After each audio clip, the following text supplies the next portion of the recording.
विस्तार विशेष में आपको उन मुद्दों से रूबरू कराने जा रहे हैं जो सीधे आपसे जुड़े हैं। विस्तार विशेष में हम सिस्टम से सवाल करेंगे, आपके मुद्दे उठाएंगे और तब तक उठाते रहेंगे जब तक आपके इन मुद्दों का समाधान नहीं हो जाता।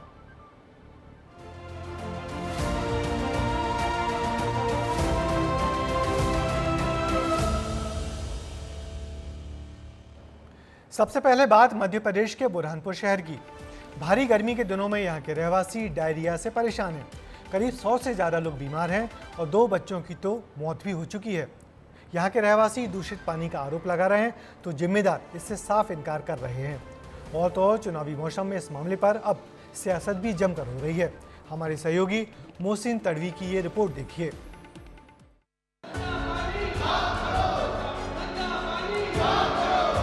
साल बाद बच्चा हुआ था उनके परिवार में, उसको 8 साल बाद। अधिकारी तो है उसमें दोषी, साथ में नेता भी दोषी है। ये नारेबाजी और हंगामा इसीलिए क्योंकि बुरहानपुर के जिला अस्पताल में डायरिया से पीड़ित करीब 150 से ज्यादा लोगों को भर्ती किया गया। दूषित पानी से पहले लोग बीमार हुए और फिर 2 बच्चों की मौत ने सभी को सन्न कर दिया।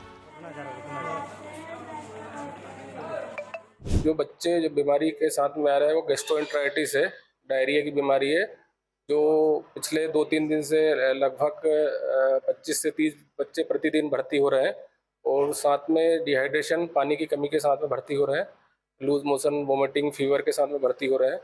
और बेसिकली पानी की डिफॉल्ट के कारण से या गंदा पानी या दूषित पानी पीने के कारण से उल्टी, दस्त, पेट में दर्द और डिहाइड्रेशन की समस्या के कारण से भर्ती हो रहे हैं। अस्पतालों के लिए मौत और मातम हर दिन की बात है, लेकिन उस परिवार से पूछिए जिसने अपने मासूम को खोया है, जिसके घर 8 साल बाद खुशियां आई थी। कितने साल बाद बच्चा हुआ था उनके परिवार में, उसको 8 साल बाद। डायरिया से बीमार होने के बाद लोगों को अस्पताल से उम्मीद थी। रहवासियों का आरोप है कि डॉक्टर्स ने बच्चों को भर्ती नहीं किया, सिर्फ दवाई लिखकर छोड़ दिया गया। कितने साल का बच्चा था? 1.5 साल का। क्या हुआ फिर? बस संडास उल्टी चुई, उसको कुछ भी नहीं हुआ। बस तो पानी वानी गंदा आ रहा था क्या यहाँ पर? दवा खाने में लेके गए, भर्ती नहीं कर रहे। उन्होंने बोलते अच्छा है बच्चा ले जाओ घर को, बस दवा लिख के दे दी, लिख के दवा मेडिकल की दे दिए थे। डॉक्टरों ने बोले कभी इलाज होता ठीक है ना, तो बोले प्राइवेट में इलाज करो। बोले तो प्राइवेट में कहीं पैसे होते तो फिर प्राइवेट में कि सरकारी में क्यों लेके आते फिर। डायरिया से बच्चों की मौत और 100 से ज्यादा लोगों के बीमार होने के पीछे की वजह लोग दूषित पानी को बताते हैं। हम कल रात में आ गए इसको लेके, तो बोलने लगे कि सुबह डॉक्टर साहब आए थे तो उनसे पूछे गया, बोले ये पानी की खराबी की वजह से। बोले भैया, और हमसे बोला गया कि वहाँ का वार्ड में आप जाएंगे तो एक बोतल के अंदर वहाँ का हमारा को पानी ला के दिखाइएंगे, उसका पानी की जाँच करेगी हम। पानी खराब आ रहा है? हाँ, पानी खराब आ रहा है उधर का, मैले कलर का आ रहा है, उसमें कीटाणु आ रहे हैं। रहवासियों का कहना है कि इतने लोगों के बीमार होने के पीछे नेता अधिकारी दोषी हैं। लोगों के बीमार होने के पीछे शुद्ध पानी नहीं होना बड़ी वजह है। अगर व्यवस्था अच्छी होती तो आज ये शहर में डायरा नहीं फैलता, और डायरा फैला तो ये सिर्फ ना ये अधिकारी तो है उसमें दोषी, साथ में नेता भी दोषी है। तो मैं इतना कहूँगा कि ये लापरवाही छोड़ो और नींद से जागो, और साथ जागने के साथ साथ लोगों की समस्याओं को देखो, और जो अभी इतनी बड़ी आपदा आई है तो उनके साथ खड़े होकर उनके गले लगा के उनसे उनकी तकलीफ को समझो और उनके साथ खड़े होकर उनका साथ खड़े रहो। बस मैं इतना कहूँगा। पानी शुद्ध नहीं है, पानी शुद्ध होता तब बीमार क्यों होते लोग? रहवासियों के तमाम आरोपों के बावजूद जब हमने बुरहानपुर की महापौर से बात की तो उन्होंने कुछ और ही बात बता दी। उनका कहना है कि पानी साफ है, कुछ लोग नगर निगम को टारगेट बना रहे हैं। पानी का दूषित होना बिल्कुल मैं मानती नहीं हूँ। पीएचई विभाग को 4 बार हमने उसका दावा ठोक के बोलती हूँ कि पानी दूषित नहीं है। जाहिर है चुनावी माहौल और बच्चों की मौत के बाद इस मामले पर सियासत भी होगी और हंगामा भी होगा, लेकिन 2 बच्चों की मौत का जिम्मेदार कौन है और उस पर क्या कार्रवाई होगी, ये बड़ा सवाल है।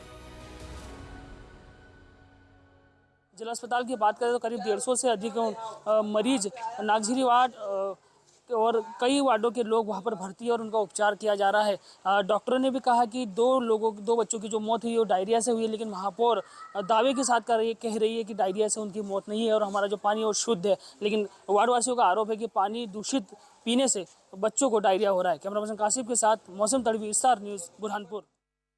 जैसे हालात बुरहानपुर में हैं, कुछ वैसे ही हालत छत्तीसगढ़ के बिलासपुर में भी नजर आ रहे हैं। यहाँ गंदा पानी पीने से करीब 70 लोग डायरिया का शिकार हो चुके हैं।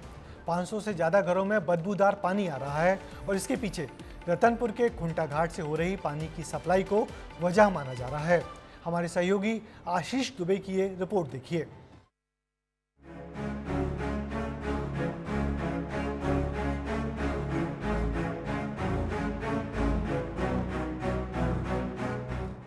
गर्मी के मौसम में दूषित पानी और डायरिया की बीमारी वैसे ही लोगों को परेशान कर रही है, ऊपर से इतने लोगों का बीमार हो जाना भी चौंका रहा है। बिलासपुर के 500 घरों में बदबूदार पानी आ रहा है। तार बाहर क्षेत्र के करीब 70 लोगों को पीलिया, डायरिया और हैजा जैसी बीमारियां हो रही हैं। कहने को हम छत्तीसगढ़ के सबसे दूसरे बड़े शहर बिलासपुर में हैं, लेकिन यहाँ पानी की व्यवस्था इतनी खराब है कि वार्ड क्रमांक 29 संजय गांधी नगर में लोगों के घरों में गंदा पानी आ रहा है, दूषित पानी आ रहा है। इसके कारण यहाँ पीलिया और हैजा जैसी बीमारियां फैल रही हैं।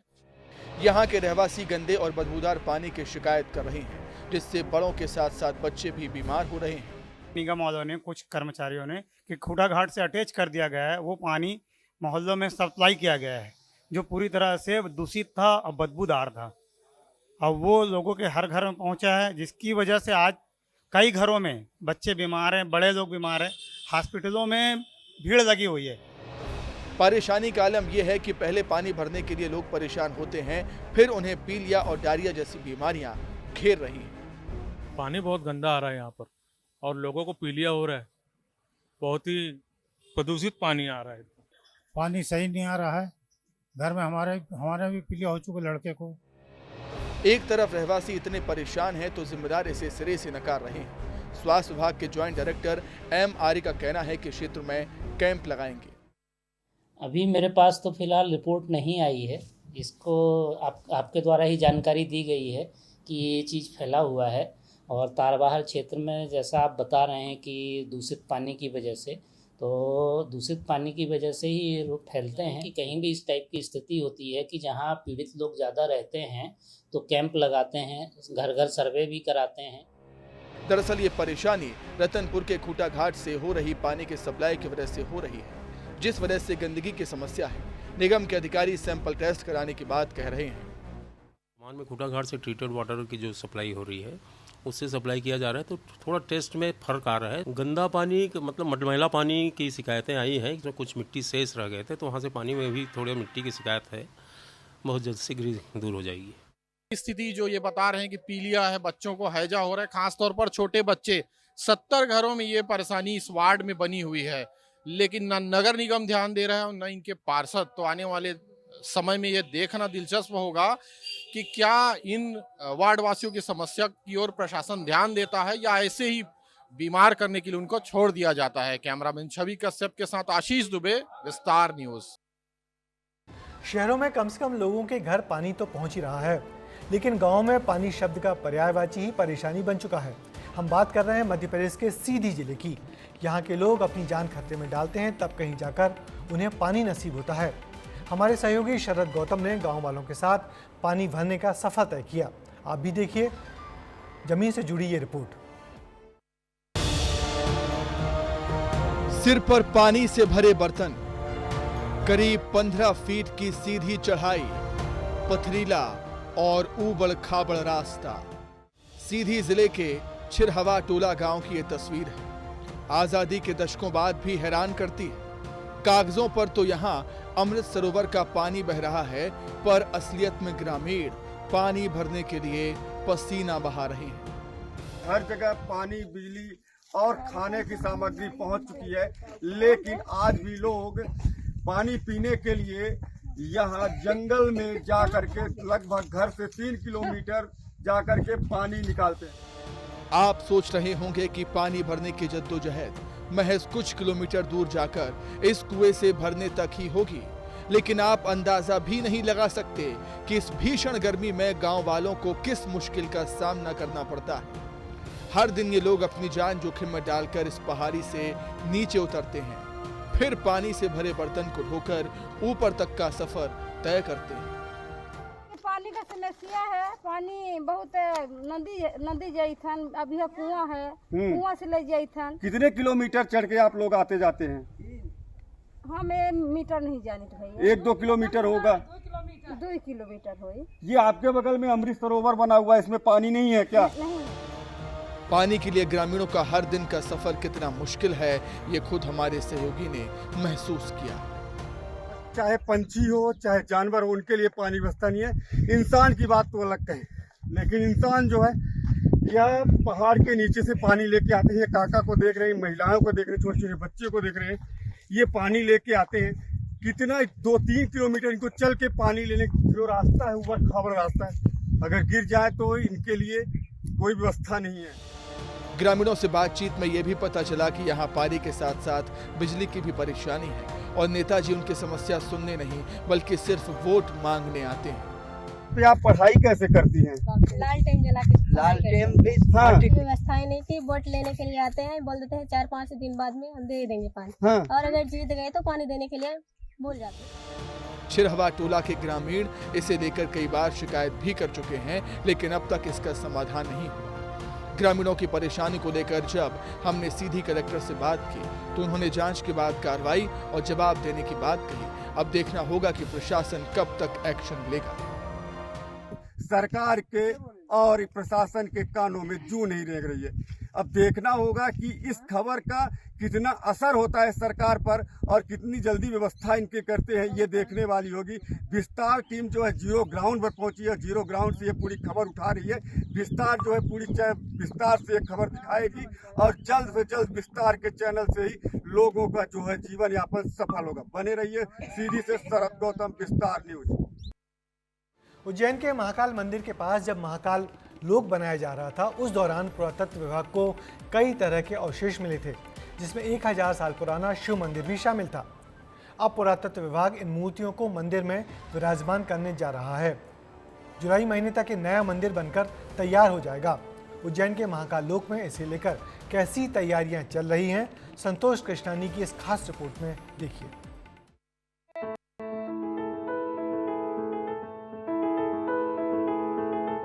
पुराने शिवलिंग, भगवान गणेश की प्रतिमा और पुरानी कलाकृतियां अब महाकाल लोक में विराजमान होने जा रही हैं। जल्द ही इन्हें महाकाल लोक में मंदिर बनाकर विराजमान किया जाएगा।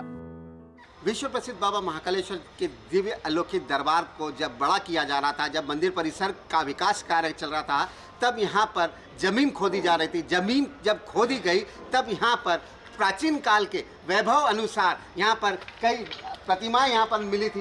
गणपति जी की प्रतिमा हो, नंदी जी की प्रतिमा हो, कई बार तो यहाँ खुदाई के दौरान बड़े बड़े शिवलिंग भी यहाँ पर मिले थे। और ख़ास बात यह कि और जब ज़्यादा खुदाई की गई तो यहाँ पर 1000 साल पुराना शिव मंदिर भी यहाँ पर खुदाई के दौरान मिला था। महाकाल लोक के निर्माण के दौरान पुरातत्व विभाग को कई तरह की कलाकृतियां मिली, जिनके बारे में हम आपको विस्तार से बताते हैं।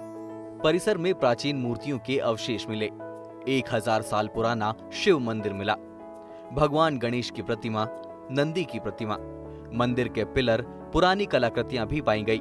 जुलाई महीने में मंदिर बनकर तैयार होगा। 37 फीट ऊंचे मंदिर में मूर्तियां रखी जाएंगी। महाकाल लोक में बन रहे मंदिर की तैयारियों का जायजा लेने पुरातत्व विभाग की टीम भी पहुंची थी। प्राचीन विरासत को संजोने के लिए टीम ने इन अवशेषों पर नंबरिंग की, जिसके आधार पर इन हिस्सों को जोड़कर प्राचीन मंदिर का स्वरूप दिया जा रहा है। और इसमें बड़ी बात यह है कि मंदिरों को उन्हीं पत्थरों से बनाया जा रहा है जो साल 2021 में खुदाई के दौरान मिले थे। असल में इस मंदिर की खुदाई जब उज्जैन विकास प्राधिकरण द्वारा महाकाल कैंपस में विकास कार्य किया जा रहा था, उस समय जब ऊपर का मलबा हटाया जा रहा था, लगभग 20 फुट की गहराई पर इन मंदिर के अवशेष आए, प्रकाश में आए। और मध्य प्रदेश शासन द्वारा पुरातत्व विभाग के मार्गदर्शन में इस मंदिर का साइंटिफिक डेवरी क्लियरेंस कराया गया। इसकी पर्याप्त स्टडी करने के बाद उसके पुनर्निर्माण का प्रस्ताव मैंने शासन को भेजा। शासन से स्वीकृत होने के बाद ये मंदिर का काम प्रारंभ कर दिया गया है। आर्कियोलॉजिस्ट डॉक्टर रमेश यादव ने ये भी बताया कि अवशेष में मिली मूर्तियां 11वीं सदी की हैं, जिन्हें राजा भोज ने बनवाया था। प्राथमिकता है कि मंदिर हम 31 जुलाई तक पूरा करें, तो समय के ऊपर है। अगर कोई किसी प्रकार का डिस्टर्बेंस नहीं होता, चाल मिलती रहती है, तो हम टारगेट 31 जुलाई तक करेंगे। इसका एस्टिमेटेड जो कॉस्ट है वो 65 लाख के लगभग है। इस मंदिर का निर्माण मध्य प्रदेश पुरातत्व विभाग कर रहा है। आने वाले जुलाई के महीने में मंदिर बनकर तैयार होगा। जिसके बाद श्रद्धालु बाबा महाकाल के साथ साथ 1000 साल पुराने शिवलिंग के दर्शन भी कर पाएंगे। संवाददाता पुनीत विजयवर्गीय के साथ संतोष कृष्णानी, विस्तार न्यूज। तो क्या आप ऐसे गांव की कल्पना कर सकते हैं जो आज भी आज़ाद नहीं है? हैरान मत होइए, हम बात कर रहे हैं छत्तीसगढ़ के अंतिम छोर पर बसे सुकमा जिले की। यहाँ का जगरगुंडा गांव सरकार और जनताना सरकार की तकरार के बीच बंदिशों में जिंदगी जी रहा है। घोर नक्सल इलाके से देखिए हमारे सहयोगी शहनवाज खान की ये खास रिपोर्ट।